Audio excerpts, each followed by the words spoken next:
Assalamualaikum warahmatullahi wabarakatuh. Selamat pagi, salam sehat dan salam sejahtera.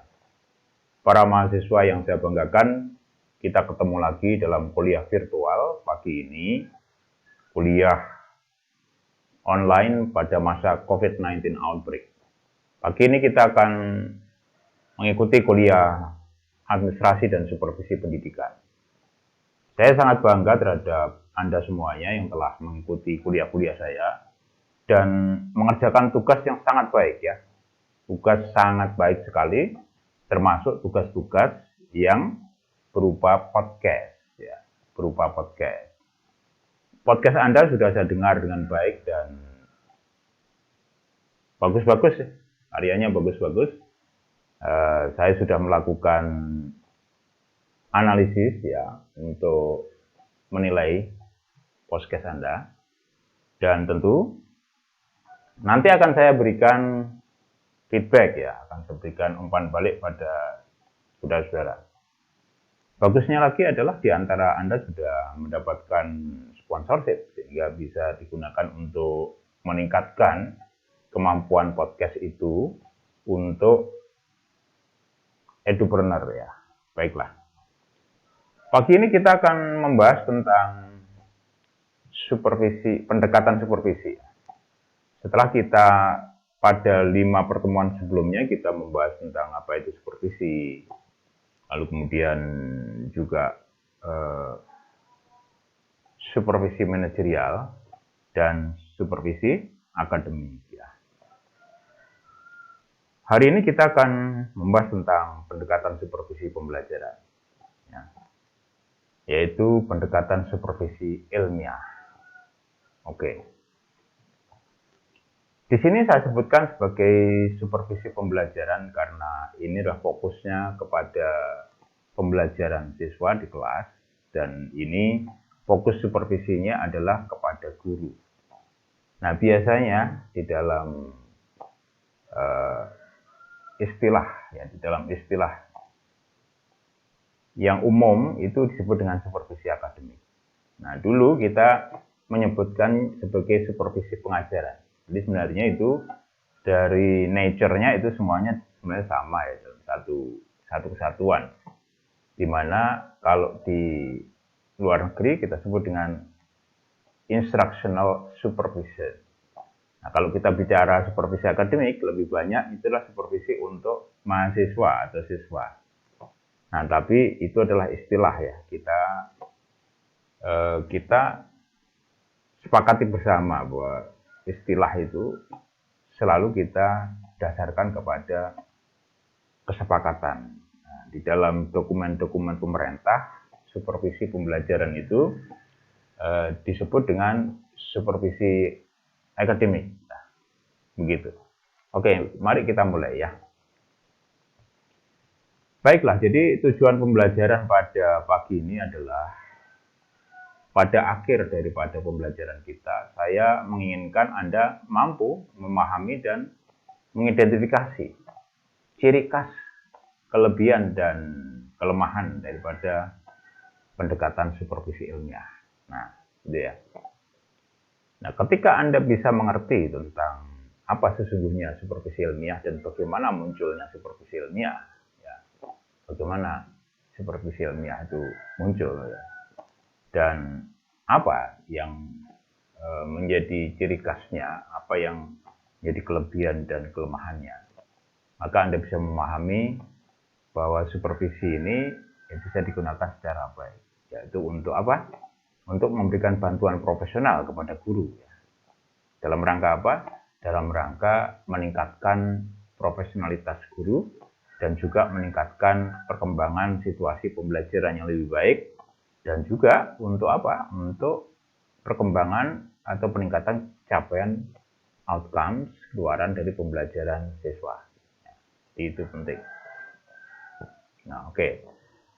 Nah, Anda juga saya inginkan untuk bisa mampu menemukan fungsi supervisi ilmiah. Ya, fungsinya untuk apa? Lalu kemudian sebenarnya saya ingin ini kita kalau tidak masa outbreak ya, saya kepingin Anda bisa masuk di sekolah, Anda ketemu dengan kepala sekolah, Anda ketemu dengan guru senior, Anda ketemu dengan wakil kepala sekolah, belajar tentang ini ya. Tetapi tidak ada masalah, saya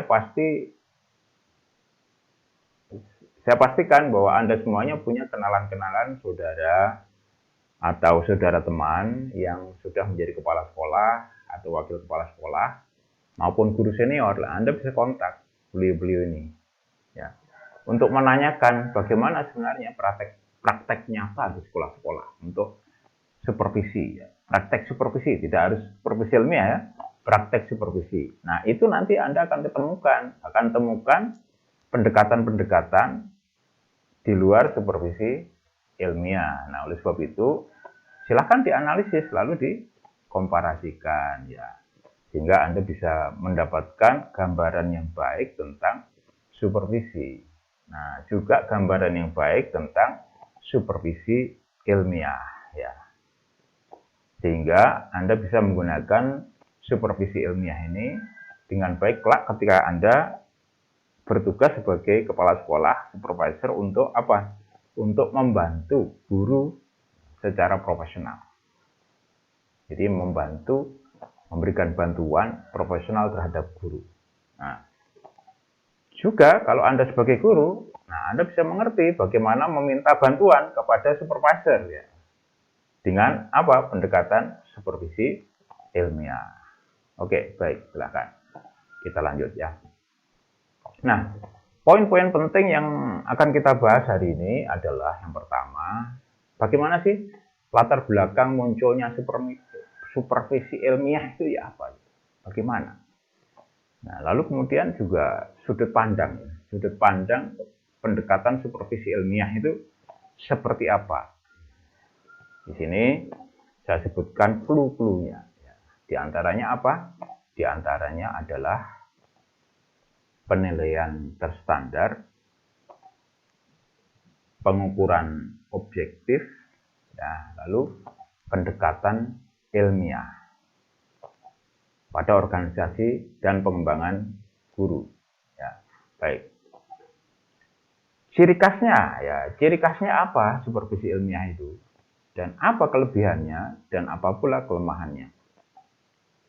Nah, ketika kita mendapatkan nanti adanya satu ciri khas bahwa orang mengkritik lalu kemudian menemukan kelemahan daripada supervisi ilmiah ini, lalu apakah ada supervisi yang baru yang muncul ya untuk menjawab kelemahan daripada supervisi ilmiah. Nah, itulah ada kemunculan dari supervisi artistik ya. Baik, kita lanjutkan. Munculnya pendekatan supervisi ilmiah. Bagaimana sih sebenarnya munculnya pendekatan supervisi ilmiah itu? Ya, yang pertama adalah supervisi ilmiah ini muncul paralel dengan pengembangan metode penelitian ilmiah. Dan ini juga munculnya itu bersamaan dengan kebutuhan ya. Kebutuhan untuk mengelola guru secara efektif dan efisien. Jadi itu ada hubungannya dengan perkembangan dari manajemen ilmiah. Atau sekarang kita juga lebih banyak mengenal dengan manajemen by objective. Ya. Baik, nanti kita akan bahas lebih dalam lagi ya. Oke, lalu kemudian juga diperlukan adanya alat untuk perbaikan situasi belajar. Yang selama itu dirasakan bahwa supervisi itu lebih banyak berfokus kepada inspeksi. Ya, dan belum ada alat yang terukur dan objektif untuk apa? Untuk mengidentifikasi. Ya, mengidentifikasi kemampuan guru dan juga satu alat yang kita gunakan untuk mengidentifikasi permasalahan pembelajaran dan untuk meningkatkan situasi pembelajaran gitu. Nah, oleh sebab itu perlu adanya aspek penilaian guru secara terukur, jelas dan objektif. Nah, ini kan ciri-ciri khas daripada cara berpikir dan metode ilmiah ya. Oke. Juga perlunya pengelolaan administrasi dan supervisi guru, ya, administrasi dan supervisi guru secara ilmiah gitu.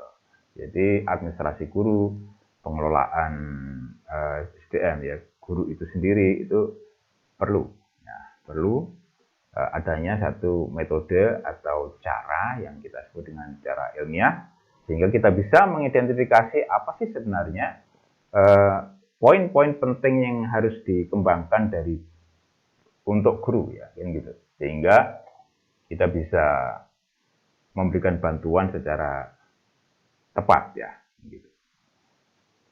Nah, mengapa ini terjadi? Karena pada saat munculnya supervisi ini ditengarai bahwa supervisi pendidikan itu belum ada. Ya, walaupun ada masih kurang ya. Kurang adanya alat yang jelas untuk mengukur capaian pembelajaran siswa. Ya. Dan tentu ini adanya kebutuhan untuk meningkatkan kinerja sekolah atas gerakan yang disebut dengan efisiensi dan efektivitas. Sangkil dan mankus, bahasa Indonesia gitu yang tapi jarang dipakai ya. Sangkil dan mankus. Ini berhubungan dengan metode ilmiah pada gerakan revolusi industri yang kedua. Sekitar tahun 1930, 35, 36 ya. Itu muncul adanya revolusi industri kedua di Eropa dan di negara barat ya. Lalu kemudian muncullah satu keperluan bahwa produktivitas itu dicapai dengan efektivitas dan efisiensi. Nah, ini merembet kepada dunia pendidikan. Gitu ya. Tahun 1935 kita masih belum merdeka waktu itu dan Bung Karno masih menyusun kekuatan ya. Dan pada saat itu kalau kita membaca sejarah lebih lengkap lagi, kita melihat bahwa para tokoh-tokoh bangsa yang dipimpin Bung Karno ini sedang mencari bentuk kebudayaan Indonesia. Nah, di negara-negara barat mereka sudah sampai kepada revolusi industri yang kedua. Ya, ini yang mempengaruhi munculnya supervisi ilmiah. Baiklah, jadi perbaikan proses dan hasil belajar itu, ya, ini saya katakan proses hasil belajar dan mengajar ya, maupun mengajar ya. Kalau kita berbicara mengajar berarti lebih banyak fokusnya adalah kepada teacher center ya. Teacher center berarti apa? Berarti apa? Berpusat pada guru. Nah, kalau belajar itu adalah berpusat pada siswa. Nah, di sini makanya ini adalah saya ambil dari naskah yang ditulis oleh Profesor Imron ya, Profesor Imron dari Universitas Negeri Malang yang diterbitkan pada tahun 2007. Jadi perbaikan proses dan hasil belajar maupun mengajar itu dilakukan dengan menggunakan metode ilmiah. Ya. Oke, lanjut. Nah, supervisi ilmiah ini merupakan bagian dari gerakan manajemen ilmiah yang tadi saya katakan tadi. Nah, ini menurut McNeil 1982. Ya. Nah, kemudian gerakan metode manajemen ilmiah itu seperti apa? Ya, ini dipengaruhi oleh praktek bisnis dan manajemen yang pada saat itu terjadi adanya revolusi industri yang kedua dan terjadi adanya fokus daripada produksi dan pencapaian produktivitas itu dilakukan secara ilmiah dan berfokus pada efektivitas dan efisiensi, Sangkil dan Mankus. Ya. Nah, ini berhubungan dengan proses revolusi industri itu. Pada 1876 munculnya revolusi industri yang pertama, dan 1936 munculnya revolusi industri yang kedua. Nah, sementara Indonesia pada saat itu kita masih berjuang untuk merdeka. Dan selain itu para tokoh-tokoh kita sudah bergerak ya. Waktu itu Bung Karno sedang memikirkan tentang bagaimana sih budaya Indonesia itu ya pada tahun 1935 waktu itu. Nah, era supervisi ilmiah itu adalah era yang berorientasi terhadap efisiensi. Tadi saya katakan. Itu yang dikatakan oleh Ayn, Nelson, dan Gray. Dan juga Prof. Manca. Saya sangat terkesan sekali dengan Prof. Manca, ini adalah promotor saya waktu itu ya, dengan Prof. Ali juga itu. Tadi ya, saya sebutkan tadi ya. Nah, ini terfokus kepada keefektifan hasil. Keefektifan hasil. Orientasinya apa? Orientasinya adalah efisiensi. Sehingga supervisi ilmiah itu diarahkan kepada bagaimana kita mengoptimalkan guru secara efektif dan efisien untuk mencapai tujuan. Tujuan apa? Tujuan pendidikan tentunya ya. Baik, jadi asumsi dasarnya itu adalah bagaimana efisiensi guru itu dapat ditingkatkan secara produktif melalui bantuan supervisor yang dapat menerjemahkan tujuan-tujuan sekolah. Nah, ini kan mengikuti pola manajemen ilmiah yang sekarang banyak kita pakai juga. Pola manajemen ilmiah itu adalah pola manajemen by objektif. Kita susun visi, kita susun misi, kita susun tujuan. Nah, itu sebenarnya adalah pendekatan manajemen ilmiah. Sama di sini adalah bagaimana guru kita bantu untuk memahami tujuan-tujuan sekolah. Tetapi dalam istilah-istilah yang dipahami guru. Ya, istilah-istilah yang dipahami guru. Ini luar biasa loh ya. Ini kalau di dalam manajemen profetik Islam ya, itu Rasulullah Shallallahu Alaihi Wasallam itu pernah bersabda bahwa jika kita berbicara, berkomunikasi kepada orang-orang yang kita ajak bicara itu ya, sebaiknya kita berbicara, berkomunikasi sesuai dengan tingkat kemampuan orang itu. Nah, ini unik, di sini juga sama. Di sini adalah guru dibantu untuk memahami tujuan-tujuan sekolah dengan istilah-istilah yang mereka pahami. Sesuai dengan apa? Sesuai dengan apa? Kemampuan Bapak Ibu guru. Nah, kan industri sama sekolah beda kan? Nah, kan begitu ya.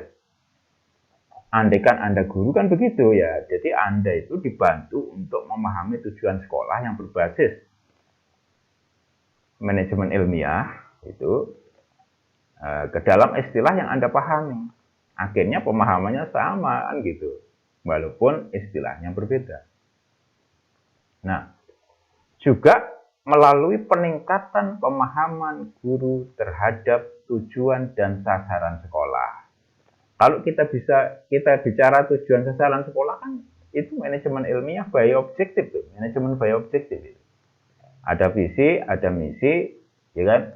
Ada tujuan, ada sasaran, ada strategi untuk mencapai tujuan. Lalu kemudian dikembangkan lagi untuk dilaksanakan dengan memakai action plan, perencanaan kerja, tindakan atau namanya program kerja.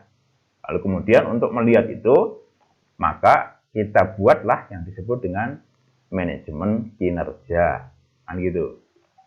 Supaya orang-orang itu bisa kerja dengan baik di dalam konteks manajemen kinerja, kita juga melihat kompetensinya. Nah, itulah digunakan manajemen kompetensi. Nah, itu kalau di metode ilmiah ya, di manajemen ilmiah ya. Nah, kita kembali lagi ke supervisi ilmiah ya. Oke, kita lanjut. Yang ketiga adalah membantu guru mengadaptasi kurikulum dalam kepentingan faktor-faktor komunitas belajar ya, learning community, dan juga kebutuhan daripada stakeholders ya. Dan individual, artinya individual itu berfokus kepada siapa? Berfokus kepada siswa, kan gitu ya. Nah, lalu kemudian juga menganalisis pengajaran menilai kualitas pengajaran, atau dalam bahasa kita sekarang kalau kita berfokus kepada siswa pembelajarannya, maka kita sebut dengan pembelajaran. Kita analisis pembelajaran, kita nilai kualitas pembelajarannya, lalu kemudian kita lihat efisiensi hasilnya. Jadi efektif itu tercapai hasilnya. Kita mencapai hasil secara efektif. Efisien artinya apa? Tidak banyak waste of time, tidak banyak waste, ya. Itu efisien dengan cara yang tepat, efisien. Efisien bukan berarti kita punya satu roti, terus roti ini kok potong-potong, lalu kok apa namanya, kok sedikitin buat orang, nggak begitu. Efisien itu bagaimana kita melakukan pekerjaan kita sehingga menjadi tercapai pekerjaan kita, tujuan kita tercapai, tetapi dengan tidak adanya pemborosan. Nah, itu yang disebut dengan efisiensi, ya. Bukan cut budget, enggak juga gitu. Jadi ya, pemborosan, ya. Oke. Di dalam pembelajaran, kalau guru, pemborosan itu apa? Banyak hal, ya. Banyak hal, ya. Yang mestinya bisa dikerjakan oleh satu orang, lalu kita minta kerjakan 2 orang, akhirnya yang satu cuma bicara-bicara saja. Nah, ini kan pemborosan juga, ya. Yang mestinya kita menulis lesson plan kalau kita masih mengedrap itu, ya, kita masih merancang, ya.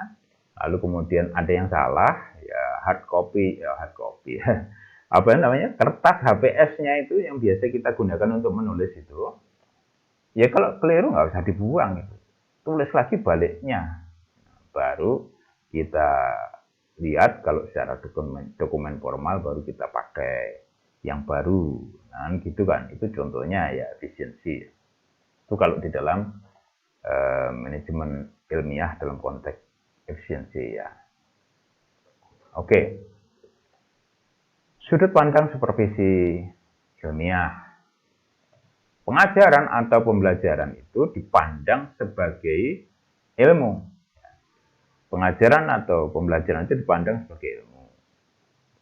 Lalu pengajaran atau pembelajaran yang tadi saya katakan, ya, kalau saya bicara pengajaran berarti ya sama aja, itu adalah proses mendidik anak-anak kita. Tapi kalau saya bicara tentang pengajaran, itu artinya adalah fokusnya banyak kepada guru. Nah, kalau saya bicara tentang pembelajaran, maka fokusnya banyak pada siswa, kan gitu, ya. Nah, pengajaran dan pembelajaran itu dilakukan dengan metode ilmiah, bolak-balik aja. Memang digunakannya metode ilmiah, ya. Metode ilmiah itu bagaimana? Rasional dan empiris, ya. Rasional dan empiris. Oke. Baik. Peningkatan kualitas pendidikan itu dilakukan dengan implementasi hasil temuan penelitian. Ya, temuan penelitian ilmiah. Siapa yang meneliti penelitian ilmiah di dalam konteks pembelajaran? Ya, kalau dalam konteks supervisi, ya supervisor. Dalam konteks pembelajaran, ya guru. Maka kemudian ada yang namanya PTK. Ya, PTK itu apa? Apa itu? Penelitian tindakan kelas. Yang gunanya untuk melakukan improvement, melakukan perbaikan. Ya, perbaikan dari pencapaian belajar di kelas. Gitu. Nah, tentu ini adalah dengan menerapkan metode ilmiah, ya. Bukan hanya dengan metodenya, tapi sikapnya. Ya, kita juga harus punya cara berpikir dan sikap ilmiah, kan gitu. Nah, untuk apa? Untuk keefektifan pengajaran dan pembelajaran. Nah, itu, ya. Baik, kita lanjut. Jadi indikator keberhasilan daripada pembelajaran itu dilihat berdasarkan komponen-komponennya, komponen pembelajarannya, persiapannya, prosesnya, hasilnya, juga variabel proses pembelajaran itu menjadi pusat perhatian, ya, menjadi pusat perhatian, ya, dengan pendekatan ilmiah, ya.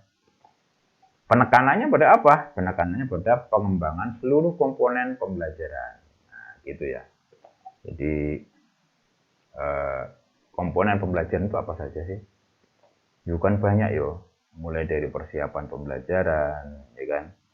Lalu kemudian proses pembelajaran, evaluasi pembelajaran, ya kan? Lalu kemudian juga bagaimana kita melakukan pengayaan, ya, bagaimana kita melakukan apalagi remedial teaching kepada siswa-siswa yang kurang bisa berhasil, kan gitu.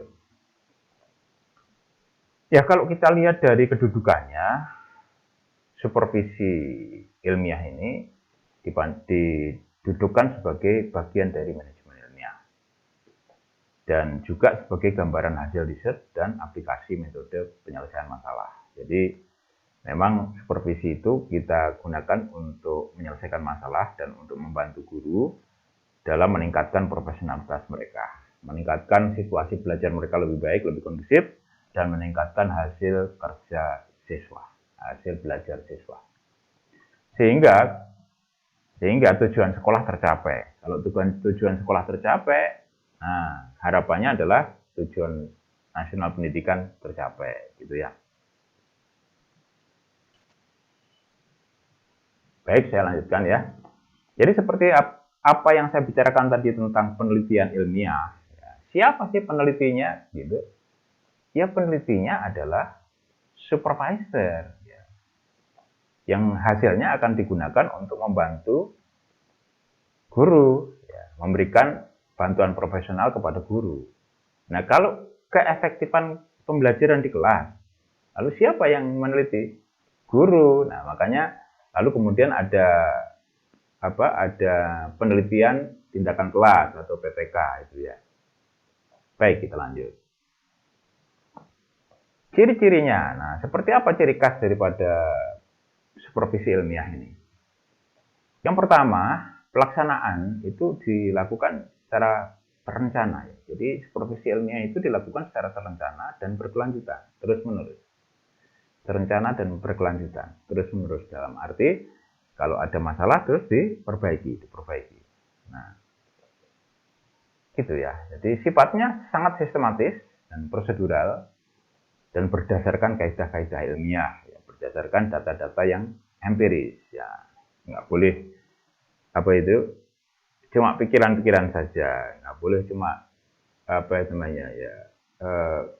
intuisi saja atau perkiraan-perkiraan saja, tapi harus ada data empirisnya. Ya. Dilaksanakan dengan menggunakan instrumen data, ya, data real dan objektif. Ya. Nah, supervisor membantu guru untuk menerapkan metode dan sikap ilmiah. Tadi yang saya katakan tadi ya. Di situ nanti ada formulasi hipotesisnya, desain penelitian yang tepat, dan analisis datanya. Rata-rata saat ini yang kita pakai adalah penelitian tindakan kelas. Ya. Baik. Peningkatan perbaikan pembelajaran itu utamanya adalah ditujukan untuk memanfaatkan hasil temuan para peneliti. Mengadakan penelitian bersama-sama dengan peneliti. Ya. Nah, guru melakukan penelitian bersama-sama dengan para peneliti. Juga menerapkan metode ilmiah dan memiliki sikap ilmiah. Sekali lagi, itu penting sekali, seperti yang saya katakan tadi. Nah, masalahnya adalah ternyata supervisi ilmiah itu ditengarai ada kelemahannya. Ya, kelemahannya apa? Ada 5. Yang pertama adalah policy additivity, policy of imposition, policy of concreteness, dan policy of the act, serta policy of the method. Nah, nomor 1, policy of additivity. Ya.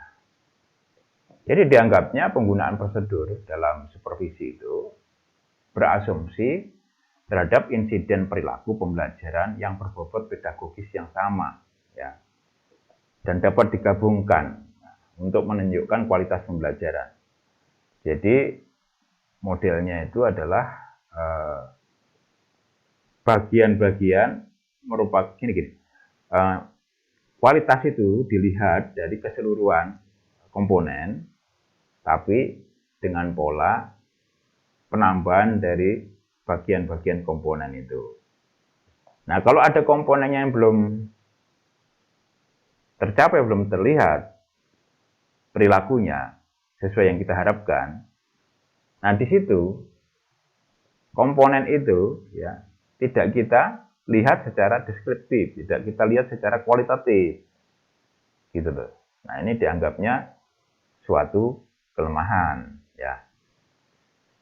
Proses supervisi itu dilakukan dengan mencentang, ya memang betul. Jadi nanti supervisor, kalau Anda sebagai supervisor, Anda sebagai guru juga bisa tahu bahwa nanti ada yang namanya instrumen supervisi dengan kriteria yang sudah kita tetapkan, lalu penilaiannya, ya kan? Lalu kita centang. Nanti supervisor observasi di kelas, lalu kita centang yang sudah, oh iya ini guru sudah lakukan ini, oh ini belum, iya. Tapi belum dan sudahnya itu kan sesungguhnya kan tidak terlihat di situ kan gitu. Di balik itu, makna di balik itu belum terlihat di situ. Nah, ini yang dianggap sebagai kelemahannya.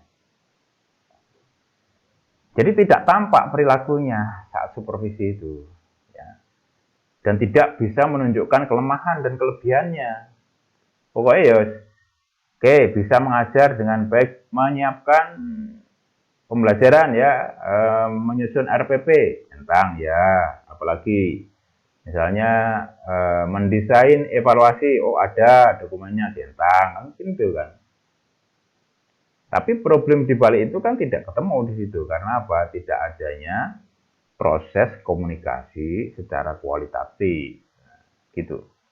Ini kita bicara dengan supervisi ilmiah ya. Supervisi ilmiah itu sekarang dipakai di sekolah-sekolah.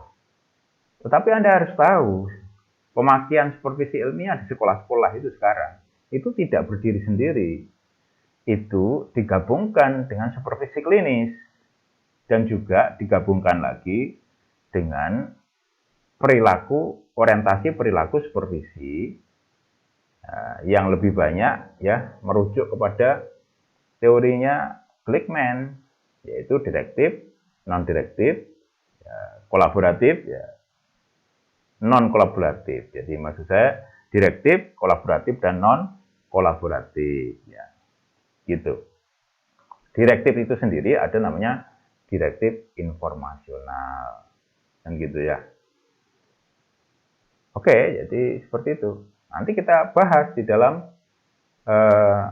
model perilaku supervisi pembelajaran. Nah, itu tadi yang kita katakan direktif, kolaboratif, dan non-kolaboratif itu. Nanti kita bahas ya. Oke. Nah, berikutnya adalah kelemahan yang kedua, itu disebut dengan fallacy of composition. Nah, asumsinya adalah holistik. Sebenarnya ini hampir sama dengan tadi ya. Asumsinya holistik. Kualitas pembelajaran itu ditentukan dengan asumsi yang whole is equal to the sum of the parts. Ya, tadi ya, the whole things ya, semuanya itu adalah sama dengan sum, jumlah daripada bagian-bagian. Nah, kalau ada bagian-bagian yang belum muncul, yaitu dianggap tidak ada di situ. Jadi gini, misalnya gini, ada satu pembelajaran ya, kemudian gini deh, persiapan pembelajaran ada berapa komponen, misalnya 5 komponen.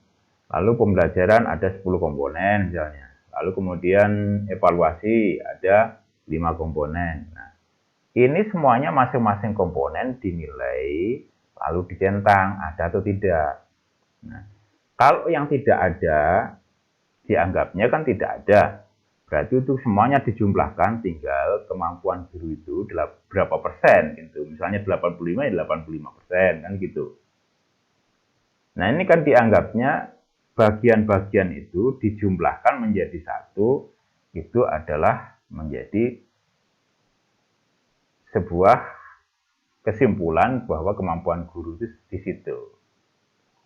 Tapi hal yang tidak adanya tadi, yang 15%-nya itu belum terlihat, kenapa? Gitu ya. Nah, gitu. Makanya kalau di Indonesia itu bagus sekarang itu. Karena apa? Itu dikombinasikan dengan supervisi klinis ya. Oke? Nah, policy of concreteness ya. Policy of concreteness. Observasi itu merupakan referensi eksklusif ya, yang merupakan manifestasi dari perilaku siswa. Tapi dalam konteks ini observasi itu memakai instrumen ilmiah ya. Kan gitu. Tetapi tidak memakai instrumen kualitatif. Iya kan? Nah, di situ. Lalu perilaku merupakan referensi utama dari observasi ya jelas. Jadi yang kita lihat memang perilaku ya. Karena tidak adanya komponen kualitatif itu, makna atau pengalaman siswa itu terabaikan. Yang ada adalah komponen-komponen perilaku yang sudah kita siapkan, indikatornya, lalu kita centang. Kan gitu. Tapi makna daripada apa yang kita centang, makna dari perilaku anak-anak itu sendiri, itu kan tidak muncul. Karena apa? Kita tidak menindaklanjuti secara kualitatif. Ya, contohnya ditanya, kan gitu ya. Seperti itu. Oke. Yang keempat adalah policy of the act. Ya. Apa itu policy of the act? Ya? Mengesampingkan proses kehidupan di sekolah, ya. Proses kehidupannya, interaksi, itu terkesampingkan ya, karena kita melihat indikatornya itu tadi, oh iya ini ada, ini tidak, ini ada, ini tidak, kan gitu. Jadi variabel pendidikan itu dipandang sebagai komponen-komponen yang terisolasi, kan gitu ya. Oke, kita lanjut ya. Yang terakhir adalah policy of method ya. Ini dipandang bahwa supervisi ilmiah itu mengesampingkan proses dan cenderung mengesampingkan aspek-aspek pembelajaran yang kebal akan kriteria dan instrumen yang digunakan peneliti. Artinya adalah ada fenomena dan perilaku yang tidak bisa kita capture, bisa kita tangkap dengan instrumen yang sudah kita persiapkan. Ini maksudnya gitu. Ya. Oke, dan ini menjadi apa yang disebut dengan policy of method. Ini kritik terhadap supervisi ilmiah. Semua referensi dari apa yang kita bicarakan ini ada di materi yang saya kirimkan kepada Anda. Nah, nanti bisa ditelusuri lebih banyak lagi ya di situ ya. Baik. Nah, dari kelemahan-kelemahan ini ya, dari kelemahan supervisi ilmiah ini, maka muncullah yang disebut dengan supervisi artistik. Nah, minggu depan kita akan berbicara tentang supervisi artistik. Nah, sekarang adalah waktunya saya ingin meminta Anda sebelum kita melakukan diskusi ya. Nanti setelah selesai pembahasan ini, setelah selesai kuliah ini, saya ingin kiranya Anda melakukan kajian ya. Nah, jika supervisi ilmiah itu memiliki kelemahan pribadi ya, itu lalu mengapa di Indonesia sekarang, di lingkungan kita sekarang ini, supervisi ilmiah itu dipakai? Nah, mengapa? Nah, tentu Anda akan menganalisis kan, tadi kan paling tidak itu dengan apa ya, dengan Anda membaca, lalu kemudian Anda berkomunikasi ya, konsultasi dengan para guru senior, dengan wakil kepala sekolah dan kepala sekolah yang Anda kenal ya. Nah, kalau itu terjadi, bagaimana penggunaannya di sekolah-sekolah kita? Apakah murni supervisi ilmiah atau ada kombinasi dengan supervisi, model pendekatan supervisi yang lain. Nah, gitu ya. Nah, ini galilah informasi ya mengenai pelaksanaan supervisi ilmiah ini di sekolah yang Anda kenal lah ya.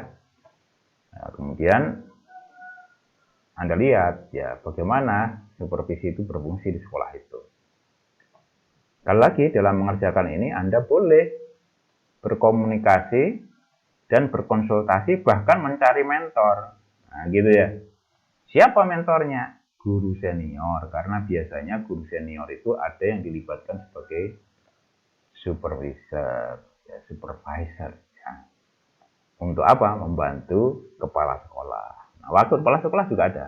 Nah, tapi supervisor yang benar itu kalau di sekolah ya kepala sekolah ya. Pengawas boleh? Ya boleh. Boleh, silakan. Silakan Anda kalau punya saudara pengawas ya boleh, silakan. Anda berbicara dengan pengawas ya. Baiklah. Lalu buatlah analisis perbandingan antara pendekatan ilmiah yang kita pelajari hari ini dan pendekatan supervisi yang Anda temukan. Oke, dari situ tulislah laporan. Nomor 1, boleh berupa menulis laporan, boleh berupa presentasi PowerPoint, boleh berupa siaran podcast, boleh berupa siaran video. Sesuai dengan kreativitasmu. Penilaiannya adalah ada pada konten, cara berpikir, ya kan? Analisis, dan tentu kreativitas juga akan mendapatkan poin. Prinsipnya adalah jadilah Anda pribadi-pribadi yang mastery, guru-guru yang bisa mengubah jati dirinya menjadi edupreneur yang bijaksana.